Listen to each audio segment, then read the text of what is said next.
Hello friends, welcome to PGI Rampura. This is Mahendra Prajapati. Today I will discuss IUPAC nomenclature in organic chemistry. आज हम लोग discuss करेंगे अपना नया topic IUPAC जो कि बहुत ही इम्पोर्टेंट है आपका ऑर्गेनिक केमिस्ट्री की दृष्टिकोण से। बात करते हैं IUPAC की कि हमें इसकी आवश्यकता क्यों पड़ी IUPAC की।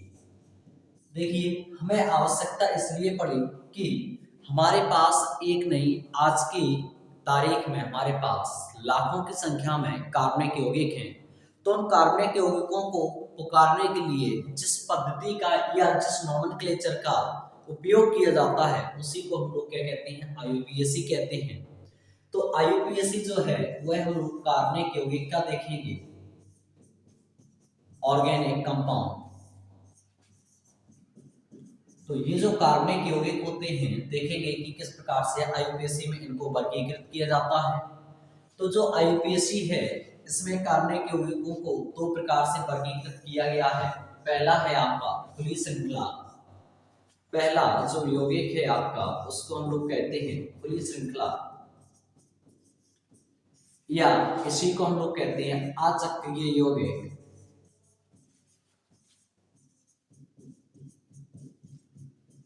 या इसी का एक और नाम दिया जाता है एलिफेटिक यौगिक।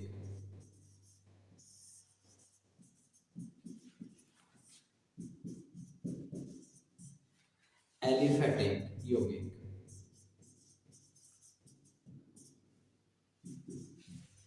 Compounds, aliphatic compounds.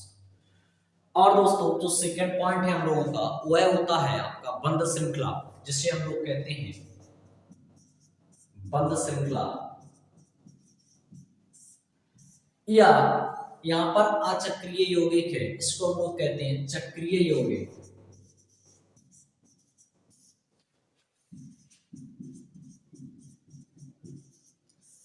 तो आपने देखा कि यह जो कार्बनिक यौगिक है इसको टू टाइप से क्लासिफाइड किया गया है। पहला है आपका खुली श्रृंखला या अचक्रीय यौगिक, इन्हीं को हम लोग क्या कहते हैं, एलिफेटिक यौगिक भी कहते हैं। सेकंड है आपका बंध श्रृंखला, जिसे हम लोग चक्रीय यौगिक भी कहते हैं। अब आपका जो बंध श्रृंखला है इसको भी दो प्रकार से क्लासिफाइड किया गया है। पहला है आपका समचक्रीय यौगिक, इसको भी टू टाइप से क्लासिफाइड किया गया है। पहला है आपका समचक्रीय यौगिक, या इसी को हम लोग कार्ब चक्रीय यौगिक भी कहते हैं।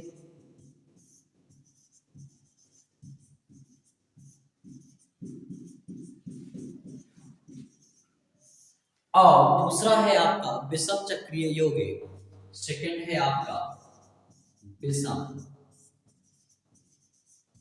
चक्रीय यौगिक। तो इसको एक नहीं, आपका जो बंध श्रृंखला है उसको भी दो प्रकार से क्लासिफाइड किया गया है। पहला है आपका समचक्रीय यौगिक और दूसरा है आपका विषम चक्रीय यौगिक, जिसे हम लोग हेट्रो कंपाउंड कहते हैं। और यह आपको होमोसाइक्लिक कंपाउंड होता है, यह आपका हेट्रोसाइक्लिक कंपाउंड होता है। अब इसको भी दो प्रकार से वर्गीकृत किया गया है, क्लासिफाइड किया गया है समचक्रीय यौगिक को। पहला है आपका एलिसाइक्लिक यौगिक। पहला है दोस्तों एलिसाइक्लिक यौगिक,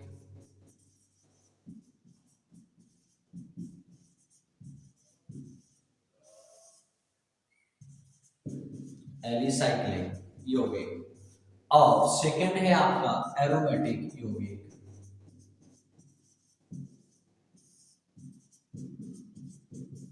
सेकंड है आपका एरोमेटिक यौगिक, इसको एलिसाइक्लिक कंपाउंड कहते हैं और इसको एरोमेटिक कंपाउंड्स कहते हैं। और इसको हम लोग हेट्रोसाइक्लिक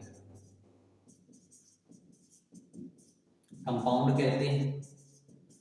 और यह आपका होता है homocyclic compound.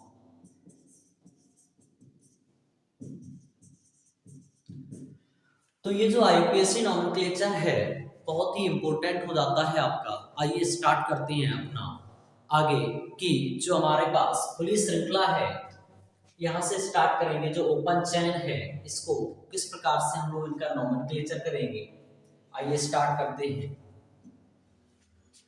First point is hydrocarbon के बारे में। किसके बारे में बात करेंगे? हाइड्रोकार्बन के बारे में। तो हाइड्रोकार्बन आपके क्या होते हैं?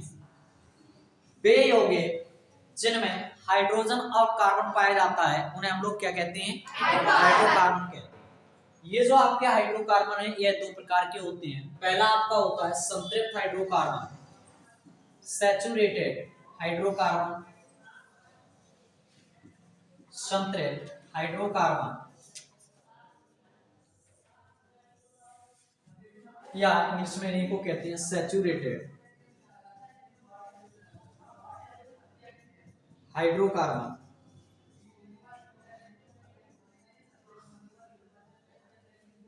संतृप्त हाइड्रोकार्बन हमारे वे यौगिक होते हैं जिनमें केवल सिग्मा बॉन्ड अर्थात सिंगल बॉन्ड पाया जाता है। क्या पाया जाता है? सिंगल बॉन्ड जिनमें पाया जाता है, सिंगल बॉन्ड, वह सभी हमारे क्या होते हैं? संतृप्त हाइड्रोकार्बन होते हैं। और अगर बात की जाए असंतृप्त हाइड्रोकार्बन की, अनसैचुरेटेड हाइड्रोकार्बन,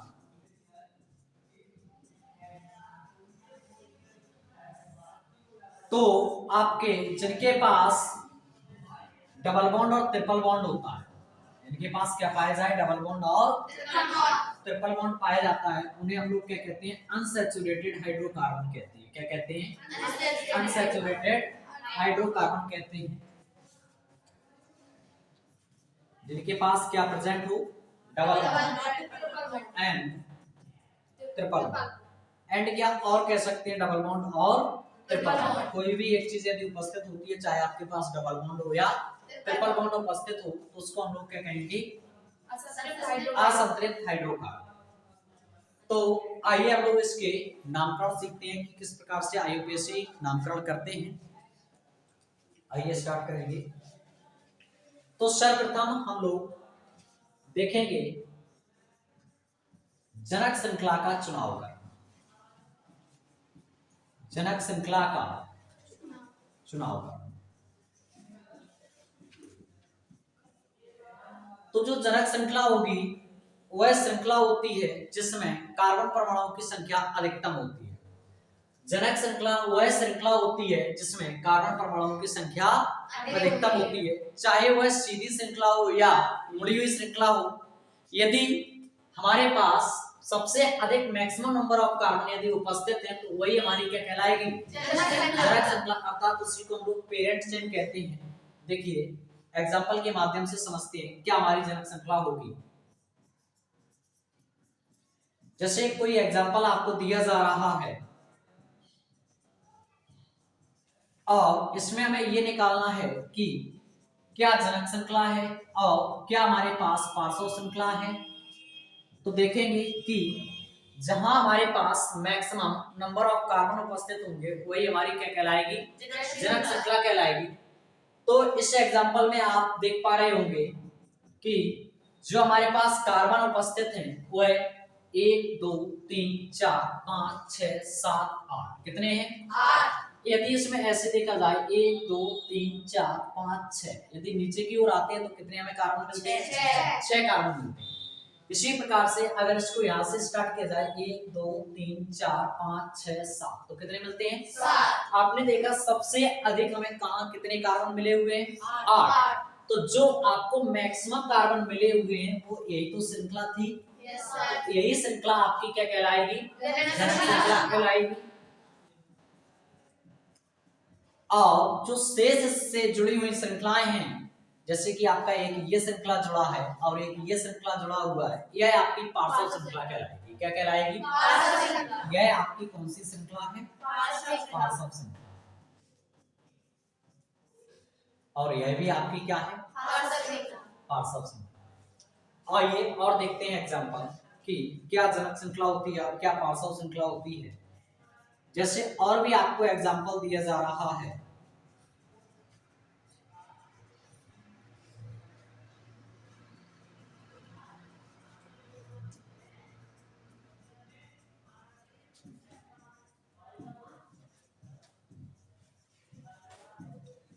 इस वाले एग्जांपल में हमें ये निकालना है कि कौन सा जनक श्रृंखला है और कौन सा पार्श्व श्रृंखला है। तो जस्ट अभी आपको बताया गया है कि जनक श्रृंखला वह श्रृंखला होती है जिसमें कार्बन परमाणु की संख्या अधिकतम होती है। तो आइए देखते हैं इसमें अधिकतम कार्बन परमाणु हमें कहाँ मिलेंगे। यदि इसको देखें 1 2 3 4 5 6 7 8, हमने देखा कि जो सीधी श्रृंखला है उसमें अधिकतम कार्बन परमाणु की संख्या कितनी है? 8 है। अगर यहाँ से इसको स्टार्ट किया जाए 1 2 3 4 5 6 7 8 9, तब कितने मिले? 9। और भी देखेंगे, यदि 1 2 3 4 5 6 7, तो हम लोगों ने देखा कहीं से भी आप इसमें स्टार्ट कर लें तो 9 से अधिक आपको कार्बन परमाणु नहीं मिले।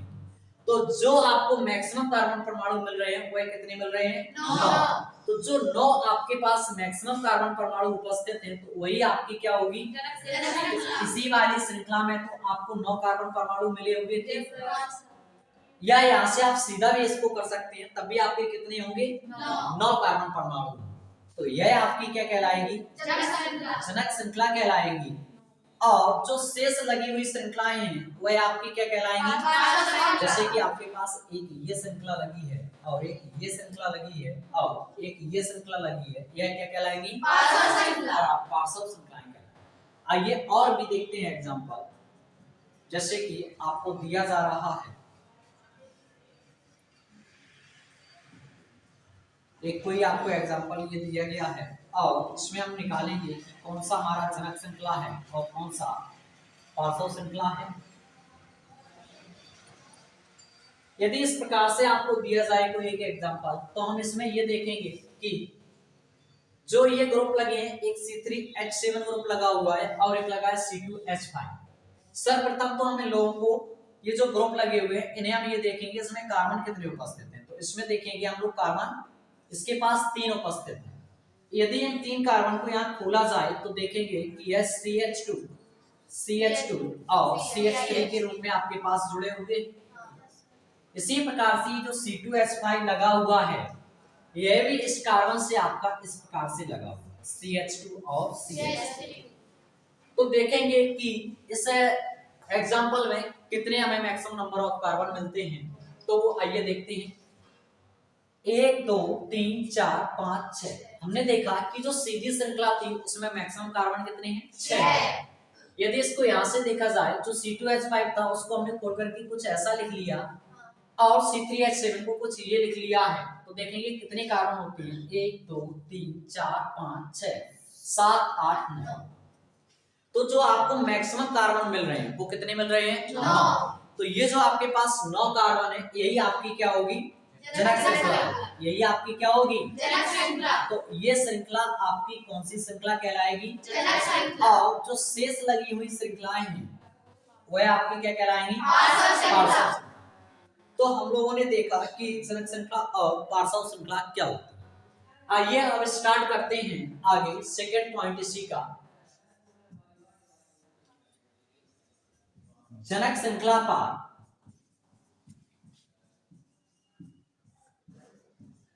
अंकन करना या जनक श्रृंखला के कार्बन पर अंकन करना।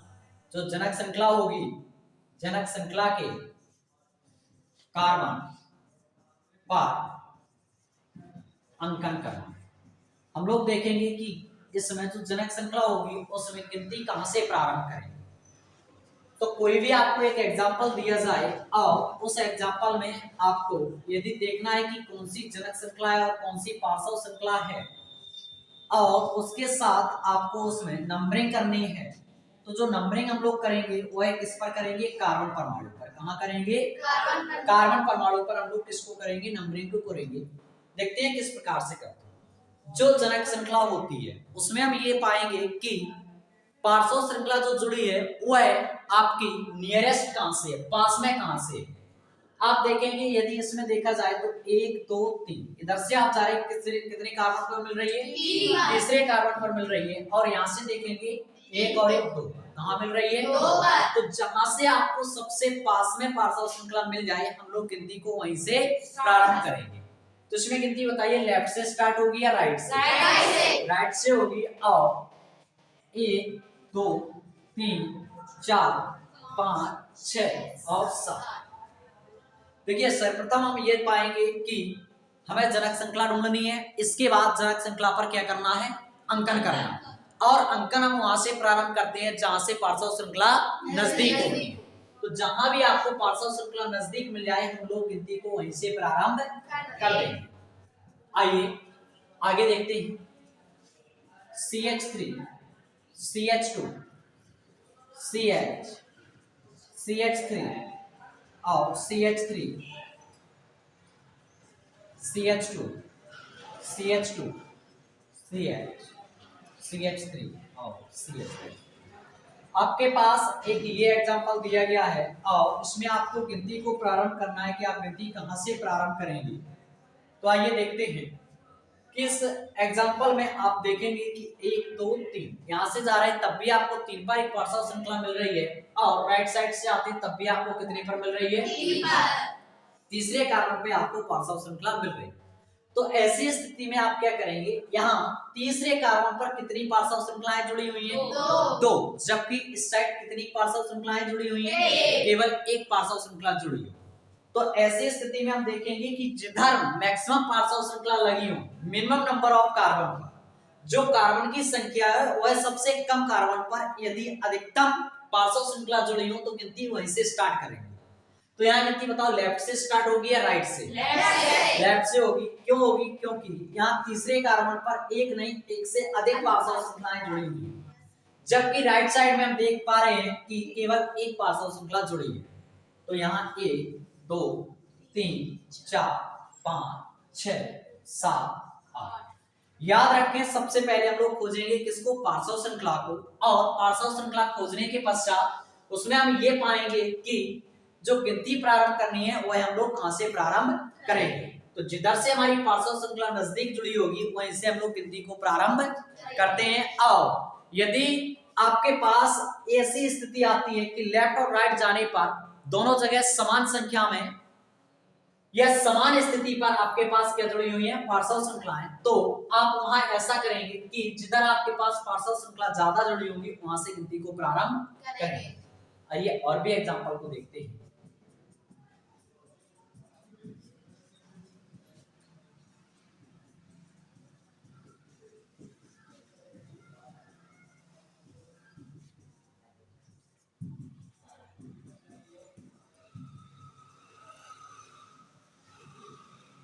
एक ये एग्जांपल आपको दिया गया और इसमें हमें ये देखना है कि पार्श्व श्रृंखला कितनी लगी हुई है और इसमें गिनती कहां से हम लोग प्रारंभ करेंगे।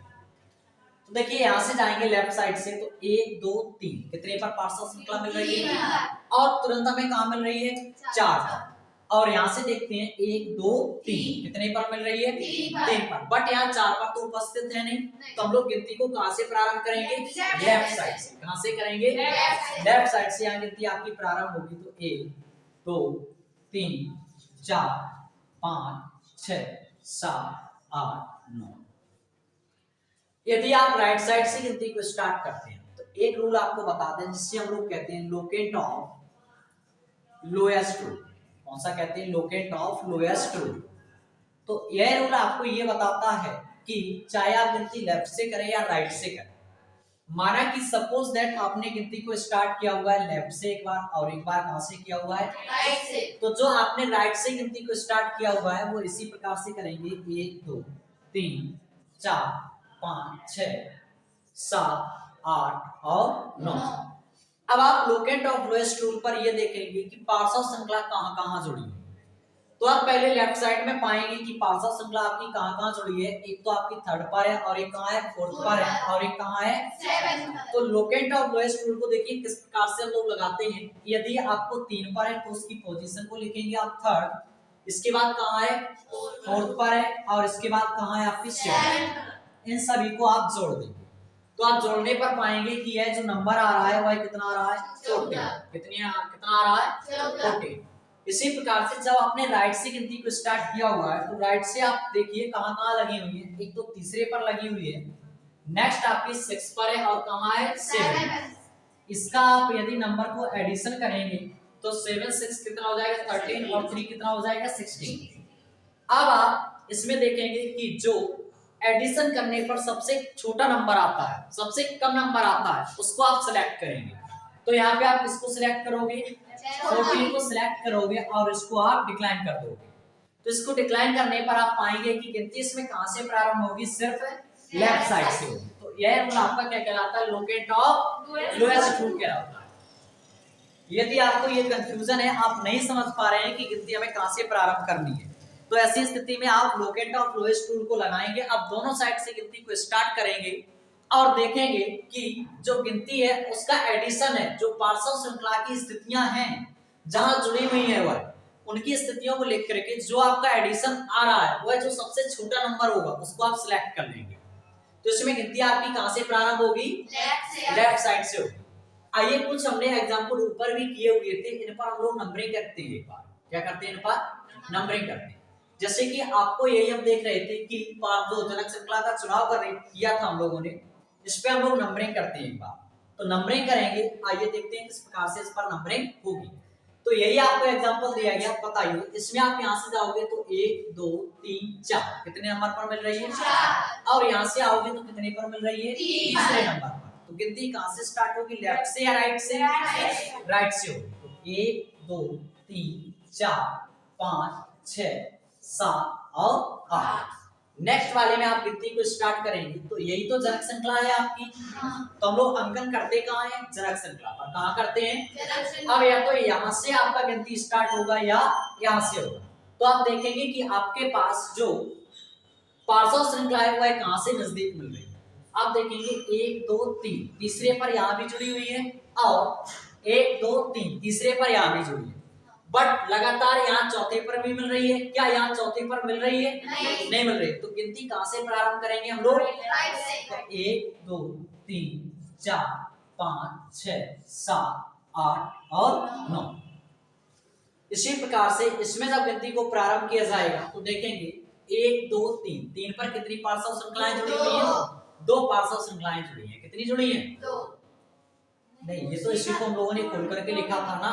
तो केवल 1 2 3 3 पर कितनी जुड़ी है, 1 2 3 और 4। यहाँ कितने पर मिल रही है, 4 पर मिल रही है। तो हम लोग यहाँ गिनती कहां से स्टार्ट करेंगे, राइट साइड से। कहां से करेंगे, राइट साइड से यहाँ गिनती को स्टार्ट किया जाएगा। तो यही तो आएगी इसकी गिनती। बोलिए, आइए आगे बढ़ते हैं। तो आप सभी लोगों ने इसमें गिनती को करना सीख लिया है। आगे हम लोग चलते हैं, तीसरा रूल इसका देखते हैं कि इनका हम लोग नामकरण कैसे करें, जनक श्रृंखला तथा पार्श्व श्रृंखला का नामकरण। अगला हेडिंग हम लोग डालेंगे क्या, जनक श्रृंखला एवं पार्श्व श्रृंखला का नामकरण। तो जनक श्रृंखला एवं पार्श्व श्रृंखला का नामकरण। पार्श्व श्रृंखला का नामकरण तो देखिए किस प्रकार से होगा, आइए देखते हैं। आप सभी लोग जानते हो जनक मीन्स क्या होता है, पिता। क्या होता है, पिता। और हम मान ले रहे हैं कि पार्श्व मीन्स यदि पुत्र है, क्या है, तो आप जानते हो पिता और पुत्र में कौन बड़ा होता है, पिता बड़ा होता है आपका। अर्थात आपकी जनक श्रृंखला हमेशा कैसी होगी, बड़ी श्रृंखला होगी, और पार्श्व श्रृंखला हमेशा कैसी होगी, छोटी श्रृंखला होगी। यदि हम बात आपसे करें पिता और पुत्र में सबसे पहले नाम किसका लिखा जाता है, तो सबसे पहले नाम लिखा जाता है पुत्र का, और इसके बाद किसका लिखा जाता है, पिता। ऐसे समझिए जैसे भगवान राम है अपने, और उनके पिता का नाम क्या था, दशरथ। तो हम लोग ऐसे ही तो लिखते हैं, ऐसे ही तो नाम लिखा जाता है दशरथ। तो बताइए हमने पहले किसका नाम लिखा, राम का, अर्थात पुत्र का नाम लिखा। तो यहाँ भी सबसे पहले नाम किसका लिखा जाएगा, पार्श्व श्रृंखला का, और बाद में हमने किसका नाम लिखा हुआ है, पिता का। अर्थात सबसे बाद में आपका किसका नाम लिखा जाएगा, जनक श्रृंखला का। किसका लिखा जाएगा, जनक श्रृंखला का। अब बात करते हैं कि जो पार्श्व श्रृंखला का जो नाम लिखा जाएगा उसका अंग्रेजी वर्णमाला के क्रमानुसार करते हैं। कैसे करते हैं? अंग्रेजी वर्णमाला के क्रमानुसार पार्श्व श्रृंखला का नामकरण किया जाता है। जैसे कि यदि ए है और बी है, सी है, डी है, तो आप ABCD यदि क्रम से आते हैं तो सबसे पहले नाम किसका लिखा जाएगा? जहां ए आएगा इसके बाद बी आएगा। अगर आपके पास एम आ जाता है, ओ आ जाता है, पी आ जाता है, तो आप पहले किसका नाम लिखेंगे? ए का, फिर बी का, फिर सी का। इस प्रकार से हम लोग इनका नामकरण करते हैं। तो आइए देखते हैं कि इनका नामकरण कैसे किया जाए। आइए इन्हीं एग्जाम्पल को हम लोग नाम बनाते हैं किस प्रकार से किया जाए। जैसे हमें एक ये नाम बनाना है, आओ देखते हैं किस प्रकार से होगा। तो सबसे पहले हमने इसमें क्या खोजा था? जनक श्रृंखला। जनक श्रृंखला के बाद हमने देखा कि इसमें गिनती कहां से प्रारंभ करेंगे, और इसके बाद थर्ड चीज आप देखने जा रहे हैं किसका नामकरण हम लोग कैसे करें। तो सबसे पहले हम नाम लिखेंगे किसका? पार्श्व श्रृंखला का। और हम देख पा रहे हैं कि जो पार्श्व श्रृंखलाएं हैं वो दो पार्श्व श्रृंखलाएं लगी हैं, एक सेकंड पोजीशन पर और एक फिफ्थ पोजीशन पर। तो आपके पास एक सेकंड पोजीशन पर है और एक कहां है? फिफ्थ पोजीशन पर। दोनों आप देख रहे हो मैथिल ग्रुप लगे हुए हैं। कौन से ग्रुप लगे हैं? दोनों एक जैसे ग्रुप हैं। कैसे हैं? एक जैसे। तो जब एक जैसे ग्रुप आपके पास या एक प्रकार की श्रृंखलाएं लगी हो, पार्श्व श्रृंखलाएं, तो उनका नामकरण एक साथ करेंगे। कैसा करेंगे? एक साथ इनका नामकरण किया जाएगा। तो यहाँ देखेंगे सबसे पहले पार्श्व श्रृंखला की स्थिति को लिखते हैं। एक तो 2 पर लगा है, इसके बाद यदि आपका 5 पर लगा है, कहाँ लगा है? तो 2 और 5 को लिखने के बाद जब भी आप एक से अधिक अंकों को लिखेंगे उनके बीच में क्या लगाओगे?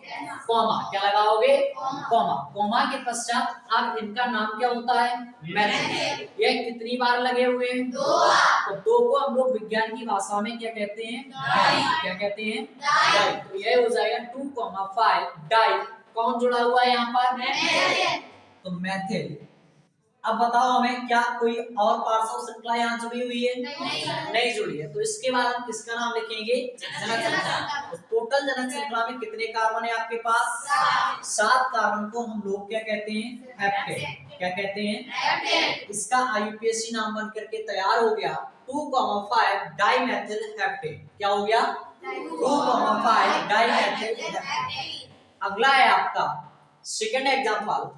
तो इसमें हम लोग देखेंगे कि आपके पास जो पार्श्व श्रृंखला है, एक तो है तीसरी पोजीशन पर है और कहां है? 6 पोजीशन पर है। आप देख पा रहे होंगे कि थर्ड पोजीशन पर एक बार नहीं 2 बार जुड़ी हुई है। कितनी बार है? 2 बार। और आपकी आगे जुड़ी हुई है 6 पोजीशन पर, वह कितनी बार है? 1 बार। तो यहाँ जो आपकी पार्श्व श्रृंखला जुड़ी हुई है वह एक प्रकार की है, एक से अधिक प्रकार की? एक ही प्रकार की है। तो आप उनका नाम कैसा लिखोगे? एक साथ लिखोगे। तो आप लिखोगे 3,3 पर आपका 2 बार जुड़ा हुआ था तो दोनों अंकों को आप लिखेंगे। तो यह हो गया आपका 3, आगे कितने पर जुड़ी हुई है? 6। टोटल कितने टाइम्स हो गया? 3 टाइम्स। तो 3 टाइम्स को हम लोग क्या कहते हैं? ट्राई। क्या कहते हैं? ट्राई। आगे क्या हो जाएगा? मैथिल। कौन सी पार्श्व श्रृंखला जुड़ी हुई थी? मैथिल। अब यह किस पर जुड़ी हुई थी? जनक श्रृंखला में कितने कार्बन है आपके? 8। 8 को हम लोग क्या कहेंगे? अगला एग्जांपल देखते हैं। नेक्स्ट आपको ये दिया गया है। अब इसमें आप देख पा रहे होंगे तो थर्ड पर है, फोर्थ पर है और एक कितने पर है? 7th पर। तो आप लिखेंगे 3, 4, 7 ट्राई मेथिल। यही तो हो जाएगा। आगे टोटल कार्बन कितने हैं? 9। तो 9 को क्या बोलेंगे? नॉन। क्या बोलेंगे? नॉन। 9 को बोला जाएगा नॉन। आइए और भी एग्जांपल आपके पास लिए गए थे, ऊपर कुछ एग्जांपल थे, उनका नाम बनाते हैं कि इनका नाम कैसे बनेगा। जैसे ये एग्जांपल आपको दिया गया फर्स्ट एग्जांपल, और इसका आपको IUPAC नाम लिखना है। तो आप देख पा रहे होंगे एक पार्श्व श्रृंखला ये जुड़ी हुई है और एक पार्श्व श्रृंखला ये। दोनों आपकी एक ही प्रकार की पार्श्व श्रृंखलाएं या एक से अधिक प्रकार की अलग अलग हैं। तो जब ये अलग अलग हैं तो आप देखेंगे किसका हम लोग मैथिल बोलते हैं और इसका स्पेलिंग होता है METH/L। और नेक्स्ट आपके पास जुड़ा हुआ है इथाइल ग्रुप, तो इथाइल का स्पेलिंग होता है आपका TTH/L। तो आप देखेंगे कि जो पार्श्व श्रृंखला जब आपको एक से अधिक प्रकार की मिल जाए तो उनका नामकरण हम लोग अंग्रेजी वर्णमाला के क्रमानुसार करेंगे। तो यहाँ बताइए आपको मेथिल पहले आता है अर्थात एम पहले आएगा या ई पहले आएगा? ये आपका पहले आएगा। तो ई कौन से नंबर पर जुड़ा हुआ था? 5th नंबर पर जुड़ा हुआ था। तो नाम लिखेंगे 5 और 5 पर जुड़ा क्या है? एफ। इसके बाद आपका क्या जुड़ा हुआ है? मेथिल पार्श्व श्रृंखला आई है। कौन सी आई हुई है? तो 3 पर आपका लगा हुआ है मेथिल। टोटल जनक श्रृंखला में कितने कार्बन है आपके पास? 8 कार्बन है। तो 8 कार्बन को हम लोग क्या कहेंगे? ऑक्टेन। तो 8 कार्बन को हम लोग ऑक्टेन कहेंगे। आइए कुछ और एग्जांपल करते हैं, बहुत ही बेहतरीन एग्जांपल करेंगे।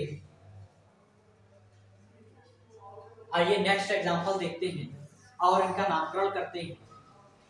हमें दिया जा रहा है कि कोई एग्जांपल इस प्रकार से, और इसका हम लोग आईयूपीएसी नाम बनाएंगे कि इसका आईयूपीएसी नाम आपका क्या होगा।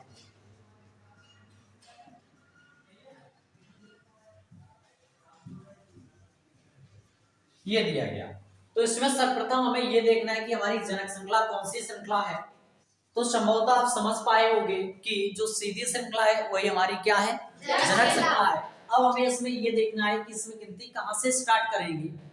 तो आपको यदि आता है तो ठीक है, नहीं तो आप लोकेंट ऑफ लोएस्ट रूल लगा सकते हैं। तो आप देखेंगे कि यहाँ पर 1 2 3, 2 और 3 4 5 लगातार श्रृंखलाएं पाई जा रही हैं। और यहाँ से आते हैं तो 1 2 3, यहाँ कितने पर मिल रहा है? 3। और यहाँ कितने पर मिला हुआ? तो हम समझ गए गिनती यहाँ कहां से स्टार्ट होगी? लेफ्ट से होगी। तो 1 2 3 4 5 6 और 7। अब आप देखोगे कि ये जो श्रृंखलाएं लगी हुई हैं, पार्श्व श्रृंखलाएं, ये कैसी हैं? एक जैसी हैं। और आपके पास जो ये श्रृंखलाएं जुड़ी हैं ये भी एक जैसी। तो इनके नाम हम लोग, जो एक जैसी पार्श्व श्रृंखलाएं होती हैं उनका नामकरण एक साथ करते हैं, जो अलग प्रकार की होती हैं उनका नामकरण अलग करते हैं। अब हम देखेंगे कि इसमें एथिल का नाम पहले आएगा या मेथिल का। तो आप लोग समझ गए होंगे एथिल का ई पहले आता है और मेथिल का एम बाद में आता है। तो हम लोग नाम पहले किसका लिखेंगे? एथिल। तो एथिल की पोजीशन को देखेंगे तो एथिल कहां जुड़ा हुआ है? 3 और 5। तो 3, 5 टोटल 2 बार जुड़ा हुआ है। तो 2 को हम लोग बोलेंगे डाई। तो 2 को हम लोग बोलेंगे डाई और जुड़ा क्या है आपका? एथिल। तो 2, 5 डाई एथिल। और अब इसके बाद बारी किसकी है? 2 पर और 4 पर क्या जुड़ा हुआ है आपका? मेथिल है। तो इसको हम लोग बोलेंगे 2, 4 डाई मेथिल। अब टोटल इसमें कितने कार्बन लगे हुए हैं? 7। तो 7 कार्बन को हम लोग क्या कहेंगे? हेप्टेन। क्या बोलेंगे? हेप्टेन। तो आई होप आप सभी लोग ये समझ चुके होंगे कि इनका आईयूपीएसी नोमेनक्लेचर किस प्रकार से करते हैं। आइए नेक्स्ट रूल देखते हैं, 4th रूल। जो आपके पास 4th रूल है वह कहेगा आपसे, यदि समान स्थिति पर पार्श्व श्रृंखला जुड़े, समान स्थिति पर पार्श्व श्रृंखला, कोई भी एक जनक श्रृंखला है और उसमें समान स्थिति पर यदि पार्श्व श्रृंखला को जोड़ दिया जाता है, जो कि अलग अलग प्रकार की आपकी पार्श्व श्रृंखलाएं होंगी, तो देखिए हम लोग उनका नामकरण किस प्रकार से करते हैं। आपको एक एग्जांपल दिया जा रहा है ये, और इसमें हमें देखना है कि इसका आईयूपीएसी नाम किस प्रकार से बनेगा।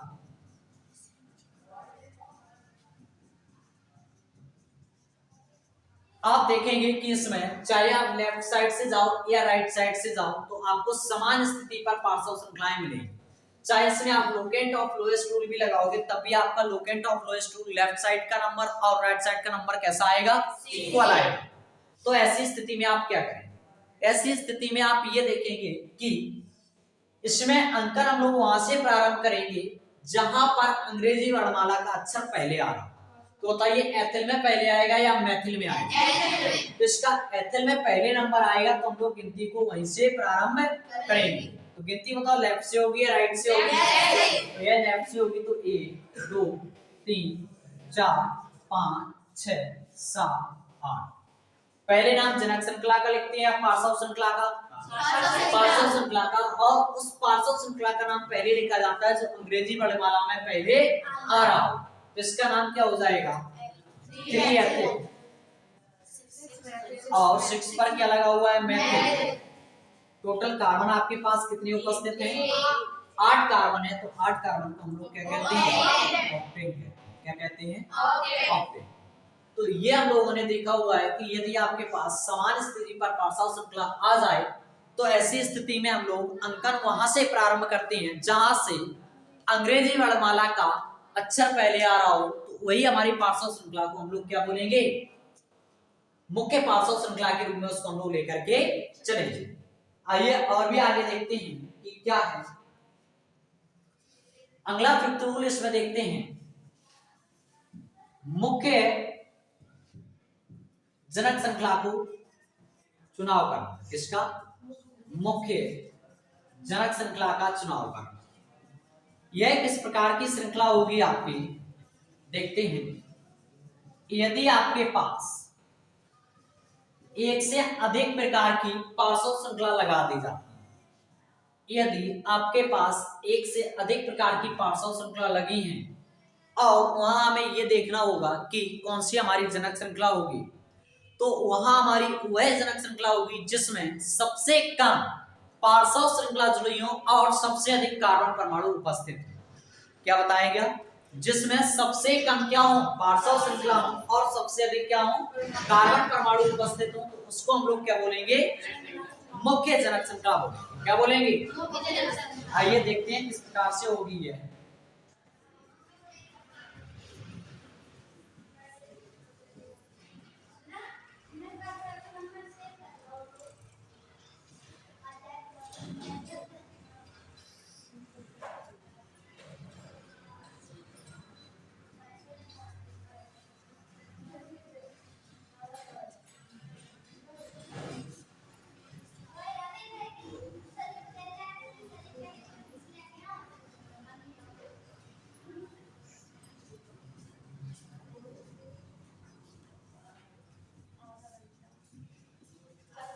जैसे कोई एग्जांपल आपको ये दिया गया है और इसमें हमें सिर्फ किसको निकालना है? मुख्य जनक श्रृंखला को।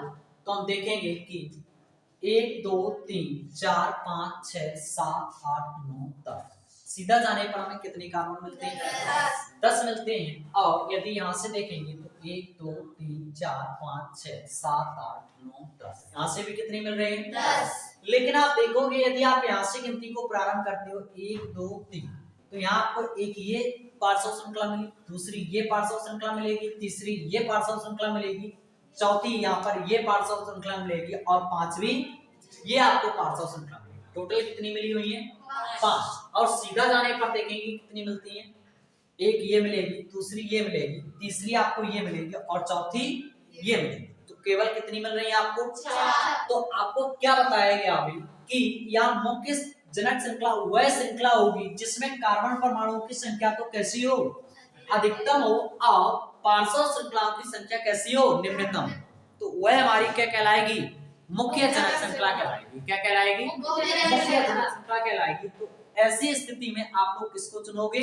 जहां पर आपके पास कार्बन परमाणुओं की संख्या अधिकतम हो और पार्श्व श्रृंखला की संख्या कैसी हो? न्यूनतम। अब इसमें यदि अंकन की बात की जाए तो अंकन आप कहां से प्रारंभ करेंगे? तो आइए इसको हम लोग अगले अपने लेक्चर में देखेंगे जिसका पार्ट 2 आएगा। उसमें हम लोग यहां से प्रारंभ करेंगे कि मुख्य जनक श्रृंखला का चुनाव हम लोग किस प्रकार से करते हैं। तो यह वीडियो आपको कैसा लगा? यदि अच्छा लगा है तो इसको आप सभी लोग ज्यादा से ज्यादा लाइक शेयर जरूर करें। Okay, thank you for watching.